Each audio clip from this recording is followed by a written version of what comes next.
Baik, sebelum saya menyampaikan tausiah ini, terlebih dahulu saya membawakan sebuah pantun.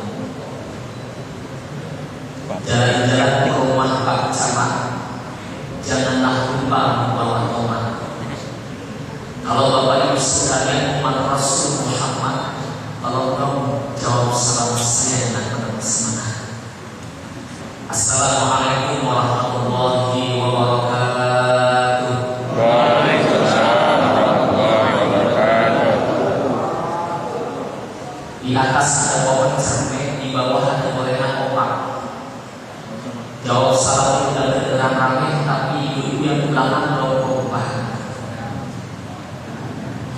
Saya ulangi lagi ya. Assalamualaikum warahmatullahi wabarakatuh.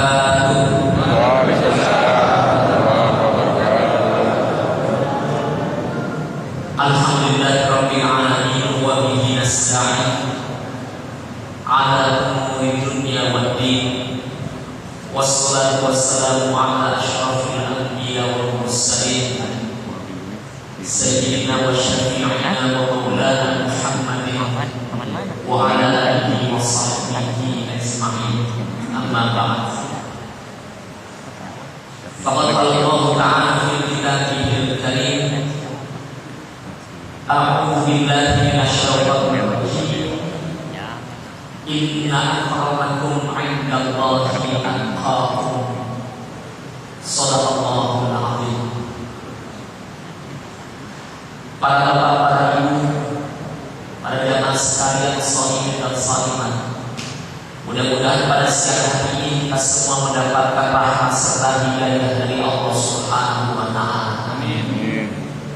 Segala puji dan pujian semata milik Allah Rabb semesta alam.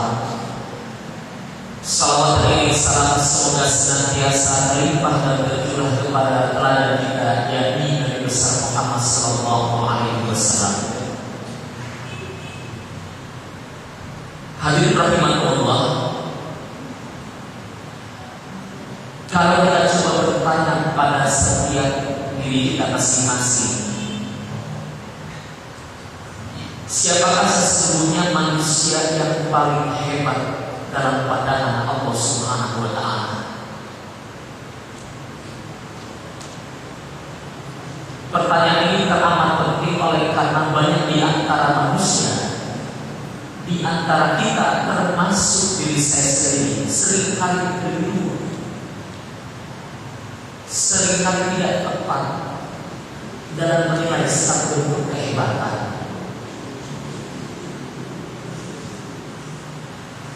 Siapakah sesungguhnya manusia yang paling hebat dalam pandangan Allah Subhanahu wa Ta'ala? Apakah manusia yang paling hebat dalam pandangan Allah adalah manusia yang paling banyak ilmunya, yang tahu ilmu apa saja, yang punya pengetahuan apa saja, bahkan yang telah mampu menempuh jenjang pendidikan yang sangat tinggi? Kalau punya kartu nama sampai kartu namanya bolak-balik, Profesor Doktor Doktor I Fulan MPD PhD DPT Polio, disebutin semuanya. Apakah benar bahwa manusia semacam itu adalah manusia yang paling hebat dalam pandangan Allah Subhanahu wa Ta'ala?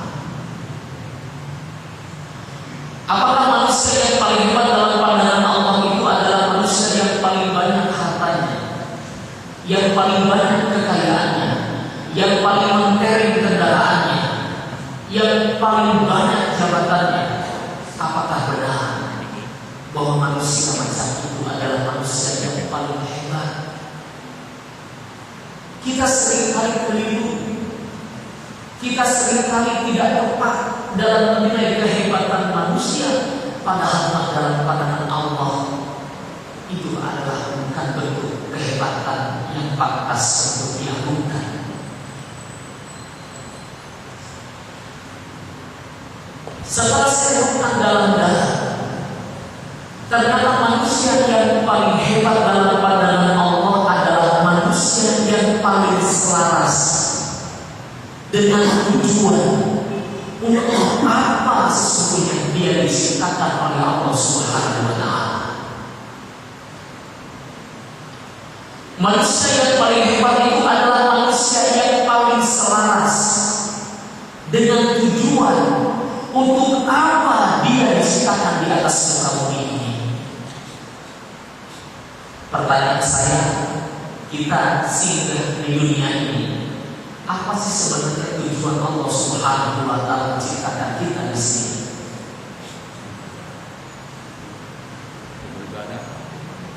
Ya. Tujuan Allah Subhanahu wa Ta'ala menciptakan kita di dunia ini, di mana kita singgah di dunia ini.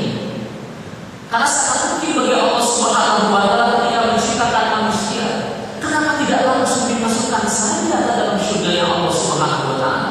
Mengapa kita perlu singgah di dunia ini?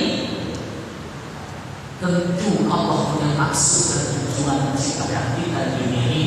Tidak lain dan tidak bukan adalah beribadah kepada Allah Subhanahu wa Ta'ala. Sebagaimana Allah firmankan dalam Al-Quran, "Wa ma khalaqul jinna wal insa illa liya'budun." Dan tidak takut diciptakan jin dan manusia melainkan untuk beribadah kepada Allah Subhanahu wa Ta'ala, untuk menjalankan ketaatan kepada Allah Subhanahu wa Ta'ala, taat terhadap setiap aturan main yang telah ditetapkan oleh Allah Subhanahu wa Ta'ala atas kehidupan kita manusia. Contoh, mikrofon ini dikatakan hebat ketika sebagaimana?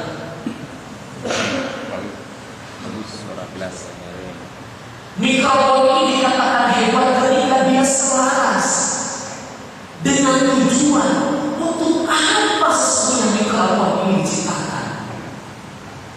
Untuk apa tujuan mikrofon ini diciptakan? Sebagai pengeras suara.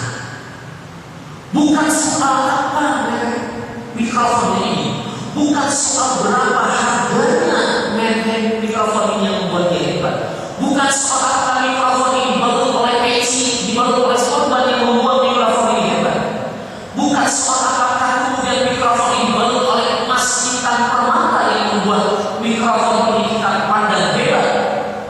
Mikrofon ini kita pandang hebat ketika dia berfungsi sebagaimana tujuan dia diciptakan. Walaupun harga mikrofon ini 1 miliar, walaupun mikrofon ini dibangun oleh emas dan intan permata, casingnya, tapi ketika dia tidak berfungsi sebagai pengeras suara, tetap saja tidak hebat mikrofon. Demikian pula handphone. Handphone ini dikatakan hebat ketika dia selaras dengan tujuan untuk apa sesungguhnya handphone ini diciptakan. Bukan soal apakah handphone ini mereknya Profesor Dr. Samsung MPDDPT, bukan soal apa gelar daripada handphone ini, bukan soal apakah casingnya terbuat dari emas atau terbuat dari intan yang membuat handphone ini hebat. Bukan soal di mana dibeli handphone ini, tapi berfungsi tidak handphone ini selaras dengan tujuan untuk apa handphone ini diciptakan. Jadi yang membuat manusia itu hebat dalam pandangan Allah itu bukan casingnya. Peci, sorban, Allah itu cuma casing. Mobil, pangkat, jabatan itu cuma casing. Yang membuat manusia hebat dalam pandangan Allah selaras tidak dengan tujuan untuk apa sesungguhnya dia diciptakan oleh Allah Subhanahu wa Ta'ala. Tidak lain dan tidak bukan tujuan kita diciptakan Allah adalah untuk beribadah kepadanya, taat kepada Allah Subhanahu wa Ta'ala, taat terhadap setiap aturan main yang telah ditetapkan oleh Allah Subhanahu wa Ta'ala. Itulah hakikat kehebatan kita di mata Allah. Hadis rahimahullah. Maka pertanyaan berikutnya, apakah ketika Subhanahu wa Ta'ala menciptakan manusia adalah untuk beribadah kepadanya. Kemudian lantas secara otomatis apapun bentuk perbuatan manusia secara otomatis bernilai ibadah di hadapan Allah. Saya ulangi pertanyaan. Ketika tujuan Allah Subhanahu wa Ta'ala menciptakan manusia adalah untuk beribadah, apakah lantas kemudian apapun bentuk perbuatan manusia secara otomatis dia bernilai ibadah di hadapan Allah? Ya, belum tentu. Belum tentu. Mengapa? Karena perbuatan baik itu berbeda dengan perbuatan ibadah. Hanya perbuatan ibadah saja yang membuahkan pahala, sedangkan perbuatan baik belum tentu mendatangkan pahala. Contoh misalkan, ada seorang miliarder yang namanya Bill Gates.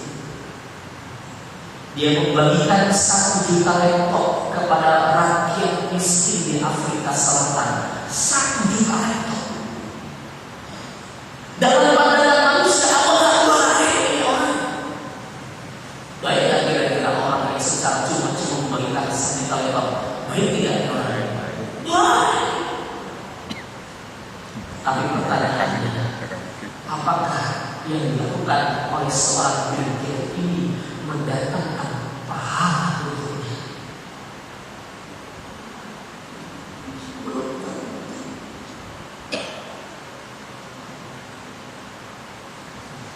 Bunda Teresa yang karya-karya kehidupannya diabadikan dalam buku sejarah. Albert Einstein yang teori fisika kuantumnya itu menjadi referensi peradaban ilmu pengetahuan saat ini.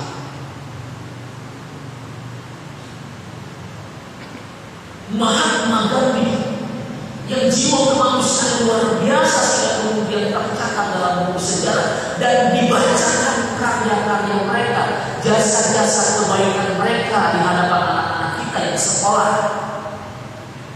Pertanyaannya, dalam keadaan mereka yang sakit telah meninggal dunia, apakah mereka merasakan kenyamanan di alam kubur? Apakah tidak? Dalam pandangan manusia ini orang yang hebat, tapi dalam pandangan Allah belum tentu.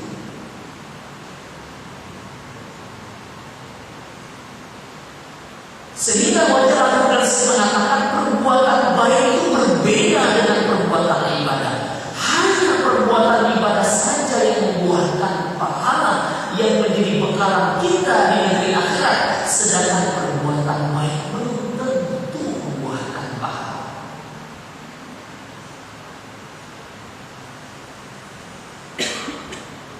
Mengapa? Karena perbuatan ibadah itu ada syarat dan ketentuannya, tidak bisa dikatakan perbuatan ibadah.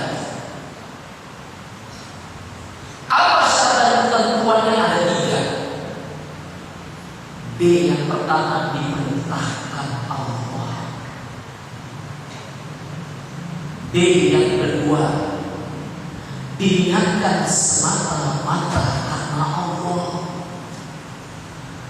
D yang ketiga, dilaksanakan sesuai dengan ketentuan Rasulullah SAW.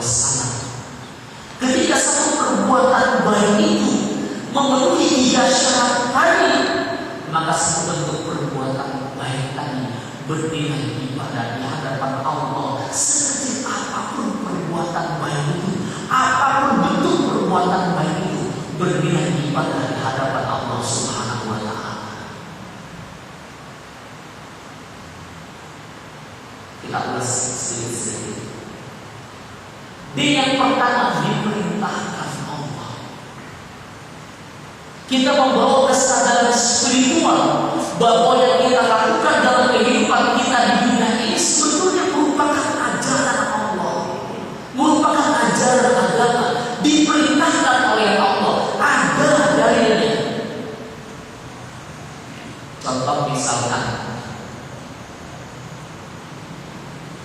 kita makan, selama ini ketika kita makan, kita membawa kesadaran spiritual kita dalam jiwa kita bahwa makan ini ajaran Tuhan, bahwa makan ini ajaran agama, diperintahkan oleh Allah agar berkaya. Atau ketika kita makan, kenapa ada makan? Dia makan aja. Kenapa ada makan? Karena udah lapar. Karena motif perbuatan itu hanya dua kemungkinannya. Seseorang melakukan perbuatan itu hanya ada dua kondisinya. Yang pertama adalah lillah, karena Allah. Karena punya kesadaran spiritual bahwa yang saya lakukan ini perintah Allah. Yang kedua lillah hawa. Dia digerakkan oleh hawa nafsunya, digerakkan oleh kata hatinya, digerakkan oleh kata perutnya. Maka disinilah pentingnya kita mengaji, disinilah pentingnya kita menuntut ilmu agama. Agar apa? Bukan agar tambah pintar dalam perkara agama, tapi muncul kesadaran dalam beragama, muncul kesadaran spiritual bahwa setiap perbuatan yang dilakukan ini merupakan kehendak Allah Subhanahu wa Ta'ala.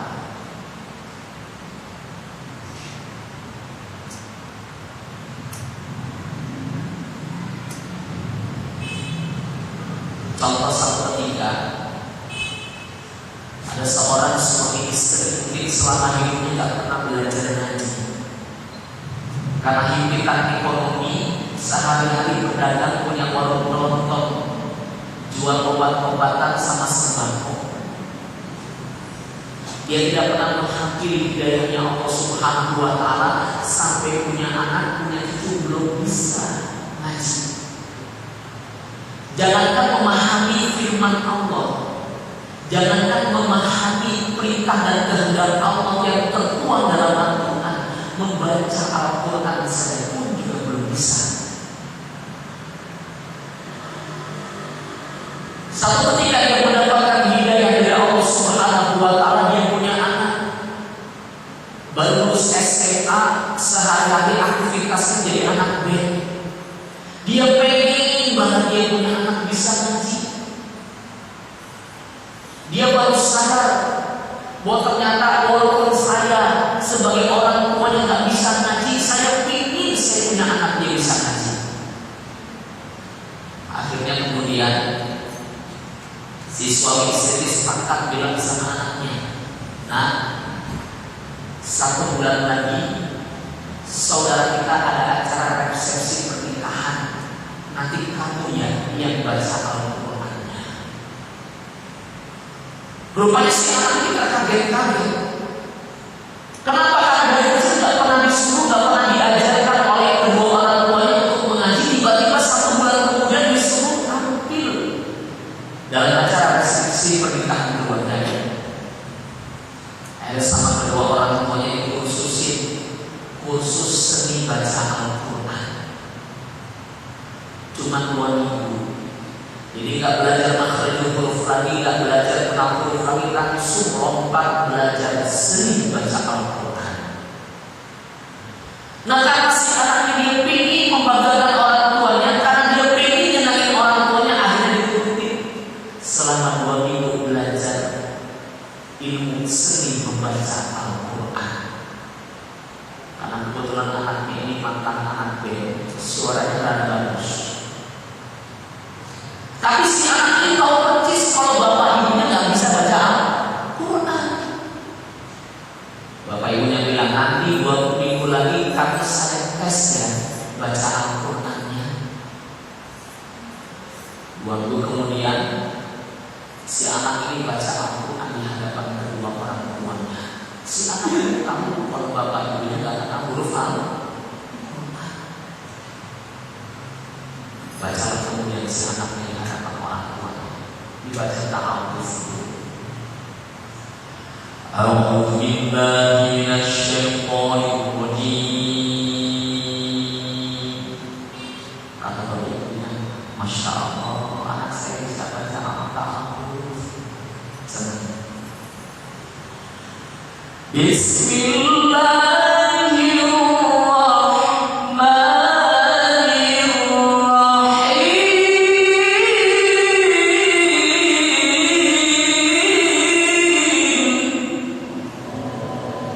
ibunya langsung bilang, Allah, Masya Allah, anakku udah bisa ngaji. Kata bapak ibu. Habis itu anaknya bingung mau baca apa.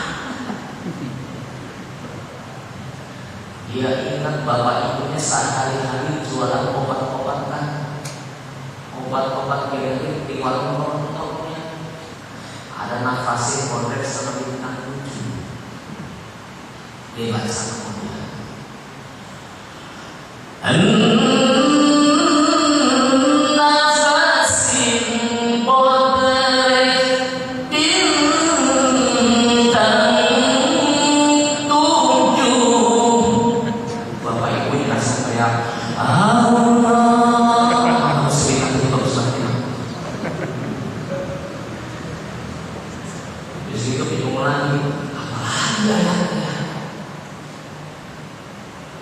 dia ingat bapak ini juga tukang olah spray sama itu. Dia lanjutkan di bahasa.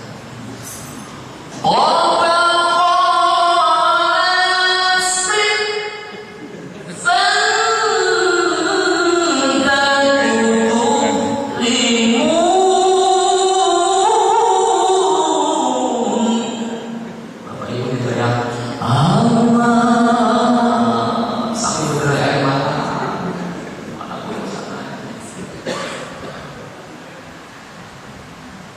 Kelihatan ini sedang ngaji, padahal mau yang membaca apa-apa.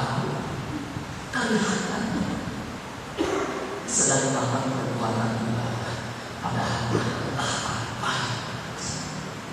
Itulah pentingnya mengapa kita perlu mengaji, kita perlu mendalami agama ini agar timbul kesadaran spiritual kita. Kemudian yang kedua,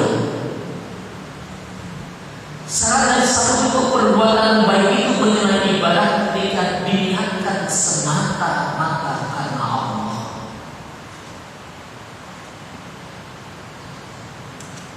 Mungkinkah seorang yang bekerja untuk PLN, dia bekerja karena PLN, lalu di akhir bulan dia minta gaji ke Telkom?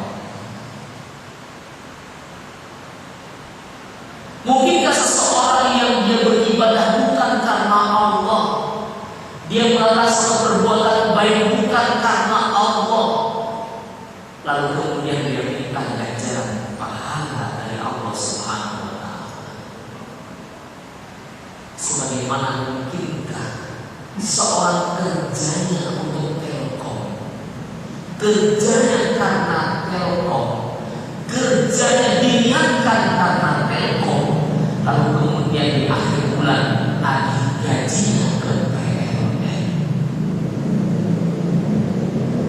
Maka kalau kita menginginkan perbuatan baik yang kita lakukan, sekecil apapun perbuatan baik itu bernilai ibadah di hadapan Allah Subhanahu wa Ta'ala, maka niatkan semata-mata karena Allah. Ketika ditanya kenapa Anda bekerja, saya bekerja karena Allah, bukan karena gaji. Gaji itu cuma dampaknya aja. Kenapa Anda berbisnis? Saya berbisnis karena Allah. Emangnya untung gak penting? Itu cuma dampak dari kegiatan bisnis saja.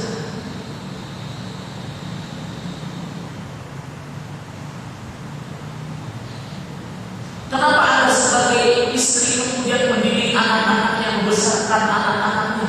Saya lakukan karena Allah, agar jangan sampai suatu saat kemudian ketika anak kita sukses, kita mengatakan anak ini sukses karena saya. Jangan sampai kemudian ketika kita punya anak-anak kita berhasil, lalu dengan bangga kita mengatakan anak saya ini sukses karena saya. Seolah-olah dia membagi kantong-kantong pahala yang telah dia kumpulkan selama membesarkan anak dari kecil sampai besar. dilihat sama Allah perbuatan ibadahnya. Kenapa? Karena dia.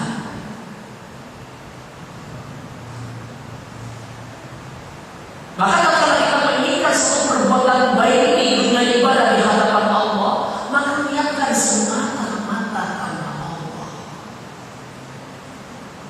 Pegang karena Allah. Emang gak penting gaji? Itu mah cuma gampang saja. Emang gak penting keuntungan bisnis? Itu mah cuma gampang saja.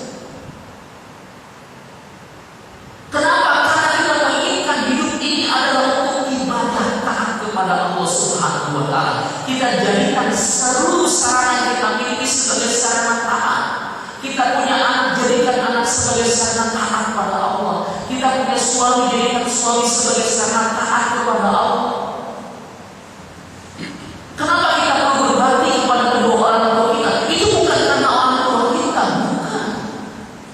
Tapi karena berbakti kepada kedua orang tua. Ini merupakan ajaran Tuhan. Ini merupakan ajaran agama. Ini merupakan kehendak Allah. Ini merupakan perintah Allah. Dan karenanya aku melakukan itu semata-mata karenanya.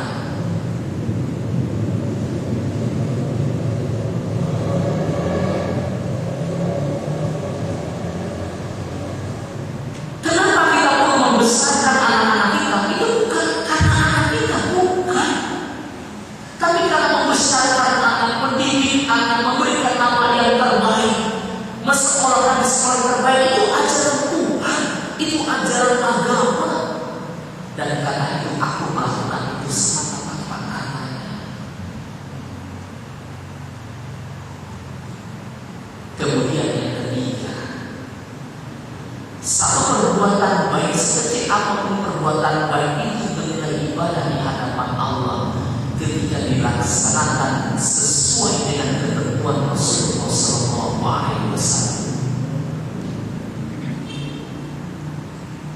Contoh misalkan, ada kawan kita tetangga sebelah hari Minggu mereka datang ke gereja, kemudian beribadah, melakukan senandung doa, pujian-pujian kepada Tuhan. Ketika ditanya kenapa Anda melakukan perbuatan itu, lalu mereka mengatakan yang kami lakukan ini merupakan kehendak Tuhan.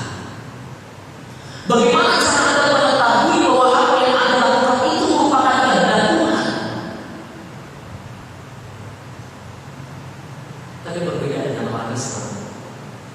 Kenapa Anda hari Jumat pas jam kerja Anda melaksanakan sholat Jumat berduyun-duyun meninggalkan pekerjaan Anda? Lalu kita mengatakan kami melaksanakan sholat Jumat karena ini merupakan kehendak Allah.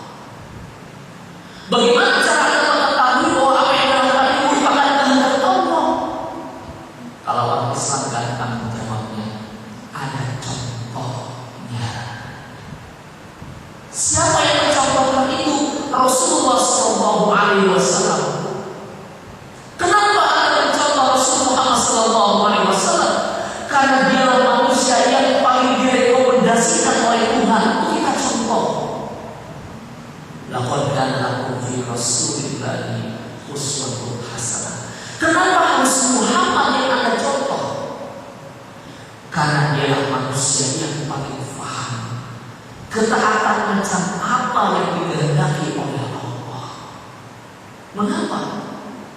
Karena dia mengatakan sesuatu, berbuat sesuatu bukan atas kehendak hawa nafsunya, tetapi merupakan bimbingan wahyu dari Allah Subhanahu wa Ta'ala.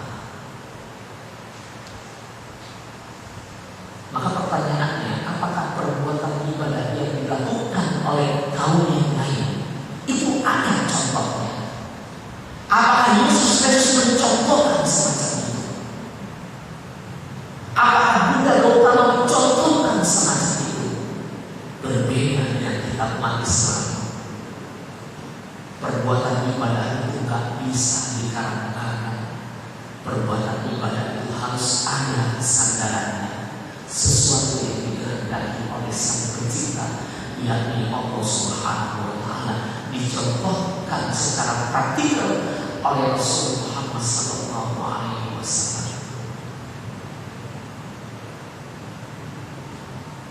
Contoh misalnya, ada seseorang dia melaksanakan ibadah puasa. Kelihatannya sih seperti perbuatan ibadah. Malamnya sahur sebelum subuh, jam 6 memasuki waktu sholat dia berbuka. Kelihatannya seperti perbuatan ibadah, nggak makan juga nggak minum. Lalu kita tanya, kenapa Anda melaksanakan puasa bulan Ramadan? Bukan. Hari Senin dan Kamis juga bukan. Al-Yaumid juga bukan. Niat kodok puasa juga bukan. Kenapa Anda puasa? Oh, saya puasa karena pengen aja puasa. Kenapa Anda puasa? Saya puasa hari Selasa karena kebetulan dulu tanggal lahir saya hari Selasa. Nah, karena saya memperingati lahirnya saya, maka dalam hitungan tertentu hari Selasa saya berpuasa. Pertanyaannya, yang dilakukan oleh bersangkutan itu perbuatan ibadah bukan? Bukan. Kenapa? Karena tidak ada contohnya dari Rasul Muhammad SAW. Ada seseorang di malam hari ketika salat tahajud, lalu kemudian dia berzikir, dia wirid dibaca ya Qadi, ya Qadi, ya Qadi, ya Qadi 1000 kali selama 40 hari. Satu saat kemudian diadakan ruqyah masal. Rupanya yang bersangkutan itu bereaksi, rupanya ada jin yang masuk, yang merasuki tubuhnya. Ini orang kelihatannya orang soleh, sering datang ke masjid, mau yang rajin wirid. Lalu kemudian ditanya sama ruqyah tadi, kenapa Anda memasuki tubuh si orang soleh ini? Lalu kemudian si jinnya mengatakan, gimana saya masuk dalam tubuhnya? Tiap malam nama saya dipanggil-panggil. Emangnya nama kamu siapa? Nama saya Abdul Ghani. Rupanya yang bersangkutan ketika dia wirid bukan karena Allah. Dia wirid bukan karena ingin berserah diri kepada Allah. Dia wirid karena ingin kaya. Dia wirid karena ingin cepat sukses. Dia wirid karena dia ingin sakti. Kelihatannya seperti perbuatan ibadah, tapi dalam pandangan Allah belum tentu itu merupakan perbuatan. Maka wajar kemudian hanya perbuatan ibadah saja yang mendatangkan pahala, yang menjadi bekal kita nanti di alam akhir. Hanya pahala saja nanti yang berlaku di negeri akhir. Di dunia saja kalau kita pengen hidup nyaman, kita memerlukan perbekalan yang cukup. Maka demikian pula ketika nanti kita berjumpa dengan Allah di alam akhir, kalau kita ingin merasakan kenyamanan di alam akhir, maka kita memerlukan bekalan pahala yang cukup dalam kehidupan kita di dunia. Dan karena itu, apapun bentuk perbuatan baik yang kita lakukan, sekecil apapun perbuatan baik yang kita lakukan itu, maka hendaklah kita selaraskan dengan tujuan hidup kita, yang beribadah kepada Allah Subhanahu wa Ta'ala. Ketika seorang bertanya kepada kita, kenapa Anda bersungguh-sungguh dalam bekerja? Itu bukan ada hasilnya maksimal. Kenapa Anda bersungguh-sungguh dalam berbisnis? Itu bukan Anda memperoleh keuntungan yang maksimal. Bukan. Kenapa saya bersungguh-sungguh dalam bekerja? Kenapa aku bersungguh-sungguh dalam bekerja? Karena semata-mata bekerja itu ibadah.